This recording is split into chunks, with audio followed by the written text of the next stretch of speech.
दोस्तों, एक थाने में एक ट्रक खड़ा हुआ था जिसे पुलिस वाले अभी अभी लेकर आए थे और उस ट्रक में सब्जियां भरी हुई थी। उस ट्रक के साथ उसके कंडक्टर और ड्राइवर को भी पुलिस वाले उठा कर ले आए थे। तो ड्राइवर और कंडक्टर पुलिस वालों से कहते हैं कि साहब, इस ट्रक को छोड़ दीजिए, इसमें सब्जियां भरी हुई है, वह खराब हो जाएगी। हमें यह सब्जियां सब्जी मंडी तक पहुंचानी है। अगर यह सब्जी से भरा ट्रक हमने समय से ना पहुंचाया तो हमारा भारी नुकसान हो जाएगा। तो पुलिस वाले कहते हैं कि इस ट्रक को ऐसे ही नहीं छोड़ा जाएगा, इतना बड़ा एक्सीडेंट हुआ है, इसको कैसे छोड़ सकते हैं। तो ट्रक ड्राइवर कहता है कि आप इसे अभी नहीं छोड़ सकते हैं तो हमें एक ट्रक और मंगाने दीजिए, हम अपनी ये सारी सब्जी दूसरे ट्रक में ट्रांसफ़र कर देंगे और सब्जी को मंडी पहुंचा देंगे। लेकिन पुलिस वाले उनकी कोई भी बात नहीं सुनते और अनसुना कर देते हैं। लेकिन ड्राइवर और कंडक्टर बार बार कह रहे थे कि साहब, हमारी सब्जियां खराब हो जाएगी, इसको हमें समय से मंडी में ज़रूर पहुंचाना है, नहीं तो हमारा भारी नुकसान हो जाएगा। तो फिर पुलिस वाले कहते हैं, अगर तुम्हें इसी वक्त ट्रक को छुड़वाना है तो 1 लाख लगेंगे, 1 लाख हमें दे दो तो हम इस ट्रक पर कोई केस नहीं बनाएंगे और ट्रक को अभी छोड़ देंगे और फिर तुम अपनी सब्जियां लेकर आराम से जा सकते हो। कंडक्टर और ट्रक ड्राइवर कहते हैं कि साहब, हमारे पास 1 लाख रुपए कहाँ से आएंगे। वो अपने मन ही मन में सोचने लगते हैं कि अगर 10,000 15,000 मांगते तो चलो कोई बात नहीं थी, कहीं से भी अरेंज करके दे देते, लेकिन 1 लाख वह कहाँ से लाएंगे। फिर वह कहते हैं कि साहब, इतना नहीं हो पाएगा। तो पुलिस वाले कहते हैं कि फिर तो ट्रक को बिल्कुल भी नहीं छोड़ा जाएगा। जब वह बार बार पुलिस वालों से मिन्नतें करते रहते हैं तो पुलिस वाले उन्हें धमकाते हुए कहते हैं कि तुम अब थाने से बाहर जाकर बैठो। तो वह कंडक्टर और ड्राइवर थाने से बाहर आ जाते हैं और बाहर आकर जैसे ही कंडक्टर की नज़र एक बोर्ड पर पड़ती है तो दोस्तों, उस बोर्ड पर बड़े बड़े अधिकारियों के नंबर लिखे हुए थे। तो वह ड्राइवर से कहता है कि यह देखो, यहाँ बोर्ड पर बड़े अधिकारियों के नंबर लिखे हुए हैं, क्यों ना हम किसी बड़े अधिकारी से फ़ोन कर दे, शायद कोई हमारी मदद कर देगा।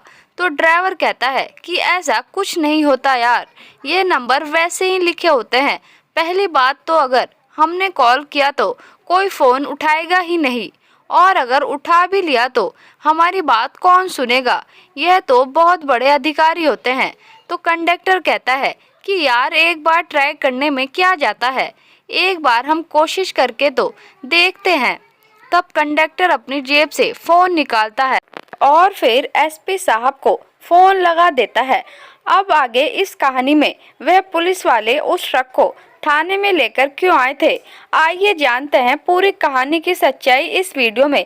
लेकिन दोस्तों, वीडियो में आगे बढ़ने से पहले आप सभी से एक छोटी सी गुजारिश है कि आप हमारी वीडियो को एक लाइक कर दीजिए और जिन्होंने अभी तक हमारे चैनल को सब्सक्राइब नहीं किया है वह हमारे चैनल को सब्सक्राइब कर लीजिए ताकि अच्छी अच्छी कहानियाँ आपको सबसे पहले मिल सके।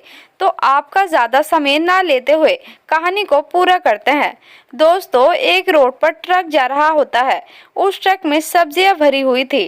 ट्रक बहुत धीरे धीरे चल रहा था क्योंकि रोड बहुत छोटी और टूटी फूटी थी। अब ड्राइवर और कंडक्टर को एकदम से एक झटका लगता है और पीछे से शोर मचाने की आवाज़ें सुनाई देती है। तो वो दोनों चीखना चिल्लाना सुनकर ट्रक से नीचे उतरते हैं तो देखते हैं कि पीछे से बस वाले ने उनके ट्रक में टक्कर मार दी है। टक्कर इतनी ज़्यादा नहीं है, लेकिन सवारियां डर की वजह से चीखने चिल्लाने लगी है।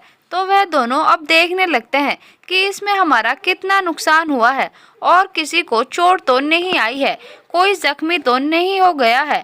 तो उन्हें पता चलता है कि किसी को चोट नहीं आई और टक्कर भी बहुत मामूली सी हुई है। तभी वहां से गश्त कर रही एक पुलिस की गाड़ी आ जाती है और वह पुलिस दोनों को, ट्रक वालों को और बस वालों को भी थाने में ले जाती है। थाने में लाकर वह बोलते हैं कि इस पर केस दर्ज होगा, इस पर कार्यवाही की जाएगी। अगर तुम लोग ट्रक को छुड़वाना चाहते हो, इसको अभी लेकर जाना चाहते हो तो अभी 1 लाख रुपए दे दो, हम ट्रक को छोड़ देंगे। ट्रक ड्राइवर और कंडक्टर पुलिस वालों से हजारों मिन्नतें कर रहे थे, उनके आगे हाथ जोड़ रहे थे कि साहब ट्रक में सब्जी है, अगर ये समय से मंडी ना पहुंचा तो सब्जियां खराब हो जाएगी, हमारा बड़ा नुकसान हो जाएगा, हमें इसे मंडी तक पहुंचाना है, अगर ये खराब हो गई तो हमारा बहुत ज़्यादा नुकसान होगा। लेकिन पुलिस वाले उनकी कोई बात नहीं मान रहे थे। वो कह रहे थे कि 1 लाख तो देने ही पड़ेंगे, तभी हम ट्रक को छोड़ सकते हैं। तुम 1 लाख दे सकते हो तो ट्रक पर कोई भी केस नहीं डालेंगे और इसको अभी के अभी छोड़ देंगे। लेकिन ड्राइवर और कंडक्टर दोनों कह रहे थे कि 1 लाख हमारे पास नहीं है, हम कहाँ से लाएंगे। अगर 1000-10,000 की बात होती तो हम दे भी देते। जब वह बार बार मिन्नतें कर रहे थे तो पुलिस वाले उनको धमकाते हुए कहते हैं कि जाओ थाने से बाहर जाकर बैठो। तब वह दोनों बाहर आते हैं और बैठ जाते हैं।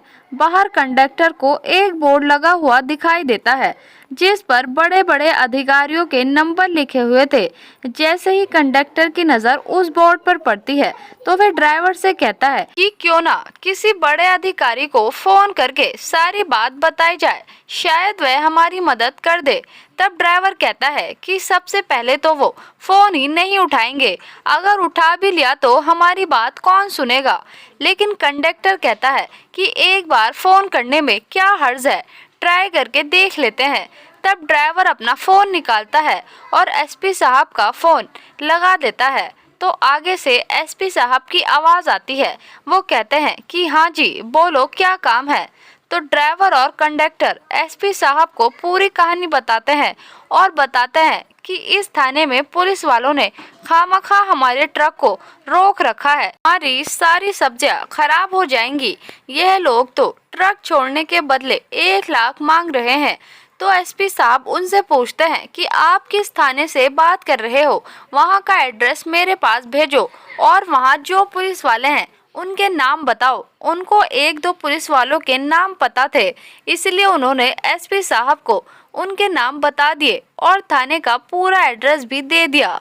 तब एसपी साहब उन्हें समझाते हुए कहते हैं कि तुम वहाँ थोड़ी देर रुको, मैं अभी आता हूँ।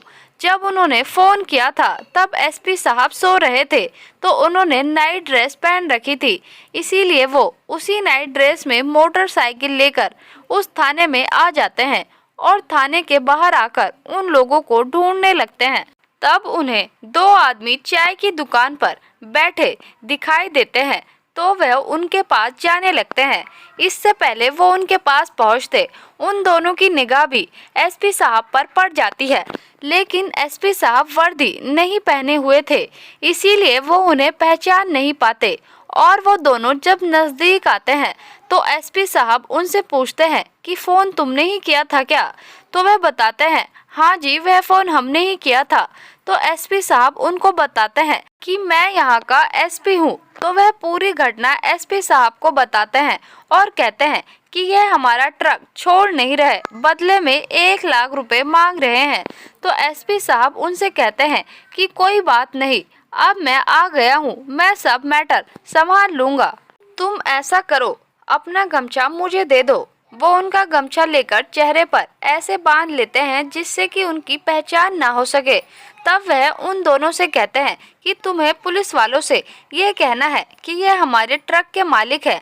अब वो तीनों थाने के अंदर जाते हैं और वहां जाकर पुलिस वालों से एसपी साहब बात करते हैं। तो पुलिस वाले उनसे कहते हैं कि अच्छा तुम इस ट्रक के मालिक हो, देखो अगर ट्रक तुम्हें छुड़वाना है, इसको लेकर जाना है तो 1 लाख रुपए दे जाओ और ट्रक को ले जाओ। तब एसपी साहब कहते हैं कि मेरा ड्राइवर बता रहा है कि उनकी कोई गलती नहीं है, फिर भी आपने इनको कब्जे में लेकर क्यों रखा है। तो पुलिस वाले कहते हैं कि हमसे ज़्यादा बहस मत करो, हम अच्छे से कानून जानते हैं, इसीलिए तो यहाँ पर बैठे हुए हैं, हमें सब पता है कि कब क्या करना है। इतने में वहाँ पर बस का ड्राइवर भी आ जाता है। उस बस को भी उन्होंने रोक रखा था, उससे भी पैसे मांग रहे थे। तब बस वाला एसपी साहब से कहता है कि मैंने भी इनसे कहा कि मैं ट्रक पर कोई कार्यवाही नहीं करना चाहता हूँ, मैं कोई केस दर्ज नहीं करना चाहता हूँ, आप हमें छोड़ दीजिए और हमें जाने दीजिए। लेकिन यह मानने को तैयार ही नहीं है और मुझसे भी यह पैसे मांग रहे हैं। मैंने अपनी सवारियां दूसरी बस में चढ़ाकर घर भेज दी हैं, लेकिन इन्होंने मेरी बस को रोक रखा है। तब एसपी साहब पूछते हैं कि आपने इनकी बस क्यों रोक रखी है, दोनों में किसकी गलती है। तब पुलिस वाला कहता है कि ट्रक वाले की गलती है, इसने आगे ले जाकर ब्रेक मार दिए। तब ट्रक वाला ड्राइवर बोल पड़ता है कि हम तो धीमे धीमे जा रहे थे, रोड भी टूटी फूटी थी और हमारा ट्रक भी भरा हुआ था, हमने आगे ब्रेक नहीं मारे। मान लो अगर ब्रेक मारे भी है तो रात का समय था, ब्रेक बत्ती भी जलती है, तब बस वाले को देखनी चाहिए थी। इन्होंने ट्रक के पीछे से लाकर टक्कर मार दी, लेकिन ज्यादा नुकसान नहीं हुआ, किसी भी सवारी को चोट नहीं आई। तब पुलिस वाला कहता है ज्यादा नुकसान तो नहीं हुआ, लेकिन किसी सवारी की जान भी जा सकती थी, इसका जिम्मेदार कौन होता। तब बस का ड्राइवर कहता है कि मैं मानता हूँ मुझसे गलती हुई है, क्योंकि मैंने ब्रेक लगाने में देर कर दी, लेकिन मैं अब कोई केस नहीं करना चाहता, तो हमें आप छोड़ क्यों नहीं देते।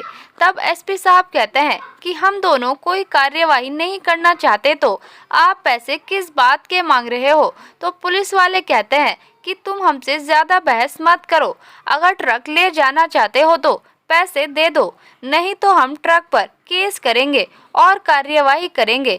यह बात सुनकर एसपी साहब गुस्से में खड़े हो जाते हैं और फिर उस पुलिस वाले के एक जोरदार थप्पड़ लगाते हैं। जब पुलिस वाले के एक थप्पड़ पड़ता है तो बाकी पुलिस वाले भी एकदम से भागकर एसपी साहब को पकड़ने लगते हैं, लेकिन तभी एसपी साहब अपनी जेब से अपना आइडेंटिटी कार्ड निकालते हैं और अपने मुंह से गमछा उतार देते हैं। तब वो पुलिस वाले उनको पहचान लेते हैं और उनका आइडेंटिटी कार्ड देखकर एकदम से उन्हें सैल्यूट मारते हैं और अब उनके चेहरे का रंग उड़ जाता है। वो एकदम से डर गए थे, उन्हें नहीं पता था कि एसपी साहब खुद आए हुए हैं। अब वो सोच रहे थे कि अब उनका क्या होगा। फिर वह हाथ जोड़ने लगते हैं, वह कहते हैं कि हमसे गलती हो गई है, हम आगे से कभी कोई गलती नहीं करेंगे, हम आगे से किसी से रिश्वत नहीं मांगेंगे, हमें सिर्फ एक बार माफ़ कर दो। लेकिन एसपी साहब कहते हैं तुम्हें जनता की सेवा करने के लिए रखा है और तुम लोग उल्टा लोगों से रिश्वत मांग रहे हो, उन्हें परेशान कर रहे हो बिना वजह ही। जब ये केस कोई करना ही नहीं चाहते, तुम्हें इन्हें जाने देना चाहिए था, लेकिन तुम तो रिश्वत लेने पर अड़े हुए थे। ना जाने अब तक तुमने कितने लोगों को परेशान किया होगा और कितने रिश्वत के पैसे इकट्ठा किए होंगे। तभी एसपी साहब ट्रक ड्राइवर और बस ड्राइवर से लिखित रूप में ले लेते हैं कि वह दोनों कोई कार्यवाही नहीं करना चाहते और फिर वह उनको छोड़ देते हैं और उन्हें अपना ट्रक और बस ले जाने के लिए कह देते हैं। वह कहते हैं कि इन पुलिस वालों की तरफ से मैं आप लोगों से मुआफ़ी मांगता हूँ, जो आप लोगों को इतना समय व्यर्थ हुआ, आप लोग खामखा परेशान हुए और अब तुम इन पुलिस वालों का मैटर मुझ पर छोड़ दो, मैं इनको अपने हिसाब से संभाल लूँगा। उनके जाने के बाद एसपी साहब वहां पर जितने भी पुलिस वाले थे सभी को सस्पेंड कर देते हैं। वो टोटल 5 पुलिस वाले थे, एसपी साहब 5 को सस्पेंड कर देते हैं और उन पर आगे की कार्यवाही चालू करते हैं और उनकी कुल संपत्ति की जांच की जाती है कि आखिर उन्होंने रिश्वत के पैसों से अब तक कितनी संपत्ति इकट्ठा की है।